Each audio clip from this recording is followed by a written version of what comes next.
Цивил медија. Во каква состојба се медиумите и нешто повеќе, ако можете да кажете за легислативата поврзана со медиумите и политичкото рекламирање во пресред на претседателските избори? Се прашањето во каква состојба медиумите е доста комплексно и треба да се зборува за многу аспекти. Генерално, почитувањето на професионалните стандарди од страна на медиумите, одека пред се зборувам за телевизиите и радијата, кои што се предмет на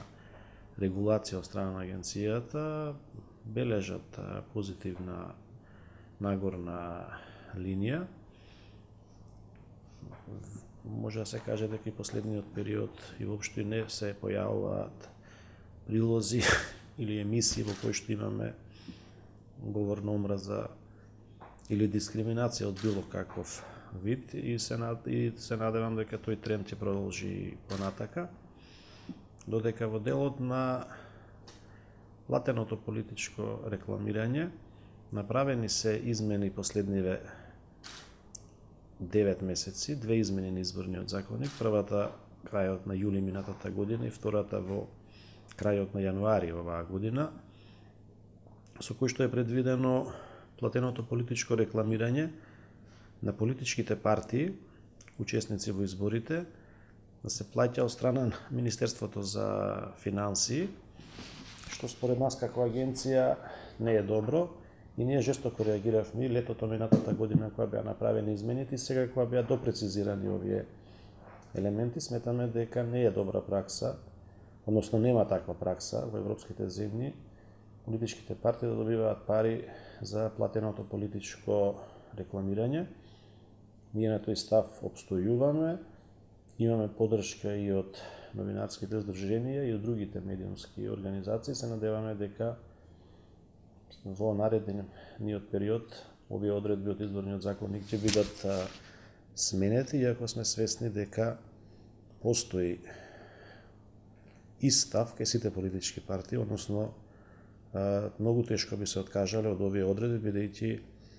измените во парламентот беа донесени едногласно од страна и на опозицијата и од страна на власта. Со кои проблеми очекувате да се судрите во претстојниот период на предизборната кампања и посебно на денот на гласање? Што ќе бидат мерките што би можела да ги предвидите? Со оглед на тоа дека, како што кажав, имаме подобрување во делот на почитувањето на професионалните стандарди, агенцијата одлучи во овој предизборен период, пред почетокот на кампањата, да не прави извештаи на секои 10 дена, како што беше во претходните неколку изборни циклуси, туку тоа да направи 2 извештаи на период од 25 дена. Очекуваме и се надеваме дека нема да има проблеми до почетокот на кампањата која треба да почне на 1 април. Се надеваме дека и за време на кампањата медиумите професионално и објективно ќе пренесуваат кампањата на претседателските кандидати, а се надеваме дека и политичките партии, односно кандидатите, ако има и независни кандидати, дека нема да водат кампања, односно негативна кампања и да представуваат на некој начин извор за евентуални проблематични прилози или начини на известување од страна на медиумите. Се надевам дека во изборниот периодот на кампањата, тие 20 дена ќе поминат во првиот круг, ако има и втор круг, дека ќе поминат во најдобар ред. Се надевам дека ќе го задржат нивото кој што го имаат медиумите и во овој период. Бидејќи ако гледаме објективно во овој период и не се ни осеќа кај медиумите дека се распишени изборите, бидејќи известуваат професионално и на многу високо ниво. Во ред тоа што можат да направат граѓанките и граѓаните, како и организациите од граѓанското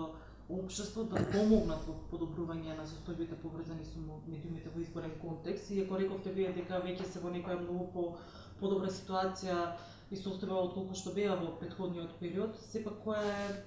ајде да речеме, заложбата што од другава страна јавноста треба да преземе? Постои голема свест кај граѓаните и ние буквално секој ден добиваме представки од граѓаните за различни типови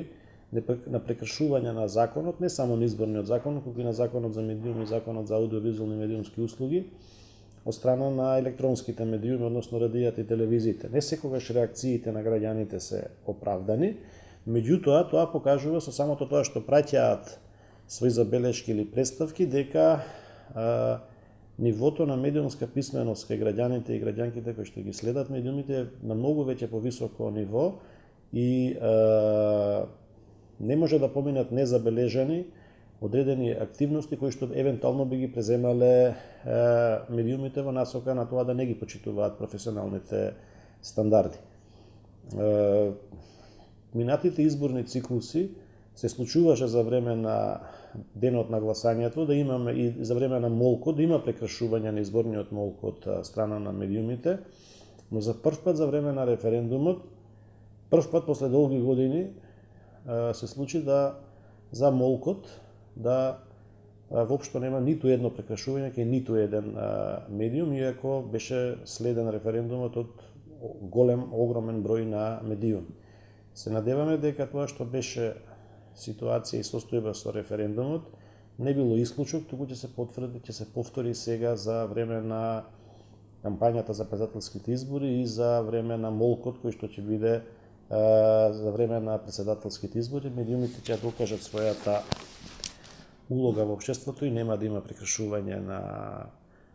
изборниот молк како за пред гласањето, како и на самиот ден на гласањето. За евентуални